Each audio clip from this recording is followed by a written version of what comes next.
ഞാനൊരു പ്രേതകഥ പറയട്ടെ. എനിക്ക് പേടിയാണ്. താൻ എന്തിനാണോ എല്ലാ രാത്രി പ്രേതകഥ പറഞ്ഞ് മനുഷ്യനെ പീഡിപ്പിക്കണം? എനിക്ക് പേടിയൊന്നുമില്ല.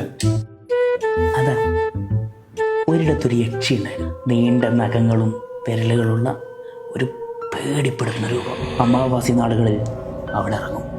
എന്തിന്? ചോര കുടിക്കാൻ. ഒറ്റപ്പെട്ട വഴികളിൽ ഒറ്റയ്ക്ക് നടക്കുന്നവരുടെ കൂടെ കൂടും. ചോരൊലിപ്പിച്ച കണ്ണുകളുമായി അവൾ പറന്നുയരും. ഞാനൊരു ദിവസം വീട്ടിലേക്ക് പോയി. ഒരു പൂച്ചക്കുഞ്ഞു പോലുമില്ല.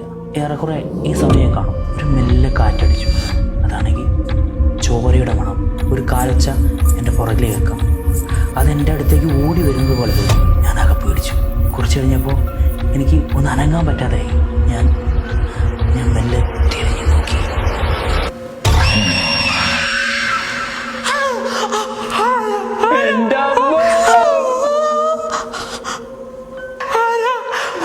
ഞാൻ യക്ഷിയാണ്. മര്യാദയ്ക്ക് അങ്ങോട്ടും ഇങ്ങോട്ടും അലഞ്ഞു തിരിഞ്ഞ ഒരു ആത്മാവ ഞാൻ. ഇവന്റെ ഒടുക്കത്തെ ഈ പ്രേതകഥ കാരണം എനിക്കും പേടിയായിട്ട് വയ്യ. എന്നെ ഒന്ന് ആ പാലമര വരെ കൊണ്ടാക്കൂ. ഒരുപാട് ദൂരമുണ്ടോ? ഇപ്പൊ എത്തും. അവിടെ നിന്ന് വെച്ചോട്ടെ. നമ്മളെന്തായാലും അതൊക്കെ നോക്കുന്നേ. അല്ല, പേടിയിൽ എല്ലാവരും അടുത്ത് നടന്നോട്ടോ. കൂടെ വാ. ഈശ്വര, ഇതാരാ?